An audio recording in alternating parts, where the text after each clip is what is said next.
Hi, this is Scott Garibay, and today we're going to ask a very interesting question. Is Dungeons and Dragons the first iSport? All right, let's answer it. All right, together. Okay, I'm going to give you my opinion, and I want to hear your opinion. All right, so first of all, what the heck is an iSport? All right, okay.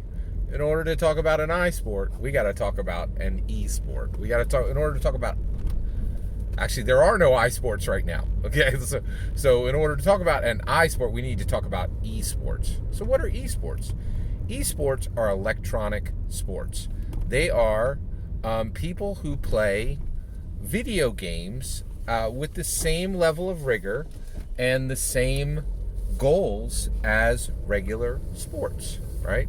So let's talk about some sports: American gridiron football, American baseball, American basketball. Okay, those are all sports. Okay, and people play them casually and people play them professionally. Okay, esports is exactly the same. People play them casually and people play them professionally, and there are now esport athletes. Okay, what's that got to do with? So, what is an iSport? Well, an iSport. So, esports is electronic sports, and iSport, as I define it, is an intellectual sport. So if you can do sports electronically and sit on your butt all day and say, I'm an athlete, an e-athlete, there's no reason in the world that you can't be an iSport athlete, right?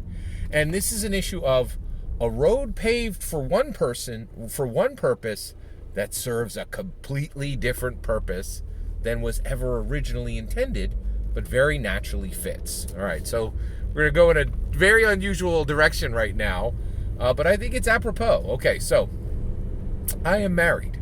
I was married in 1992. I've been married for 30 years, and I am incredibly blessed to be married.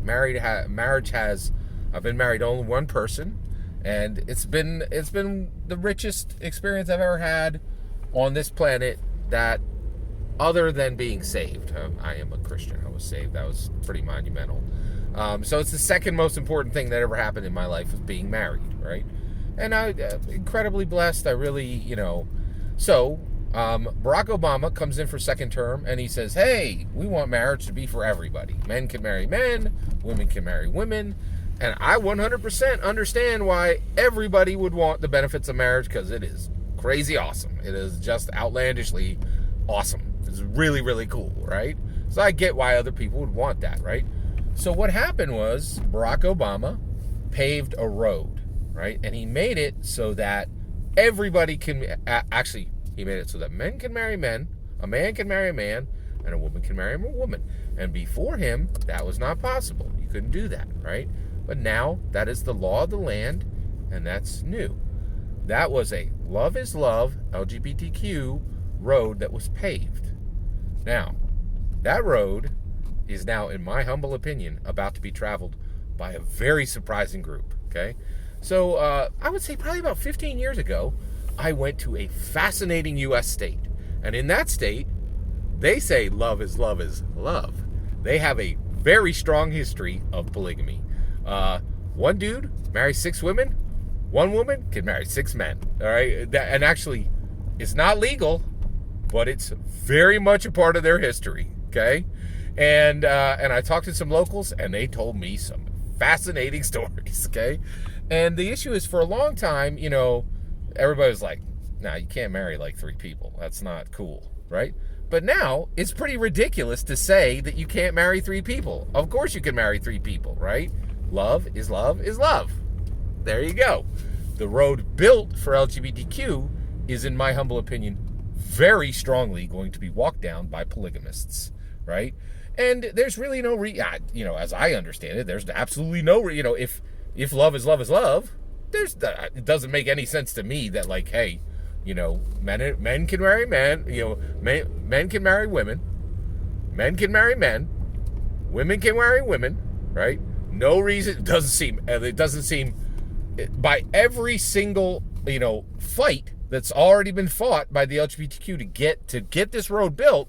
There's no reason in the world polygamists can't walk right down that road, right? Like, not just none. There's so now it's still, to my knowledge, it's still very illegal, right? But it's just a matter of time. And the reason why is the LGBT community bushwhacked this road. Like they laid the asphalt, and polygamists are going to walk down it, and they're going to use every single like logical argument that was laid by the LGBTQ group to say, hey, it's not cool for just men to marry women, and that's all there is, and everybody who's up for polygamy is going to be like, hey, we don't even have to write the script. It's already been written. We're just going to replace the words, right? So I have to say, hey, I think I might be an iSport athlete. I might be one of the first iSport athletes. So here's the issue. This road has already been paved. Dungeons & Dragons Dungeon Masters and Dungeon players, all we need to do is walk down the road, right?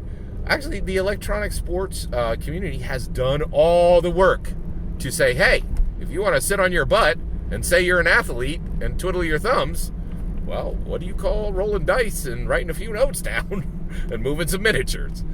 We qualify. Done.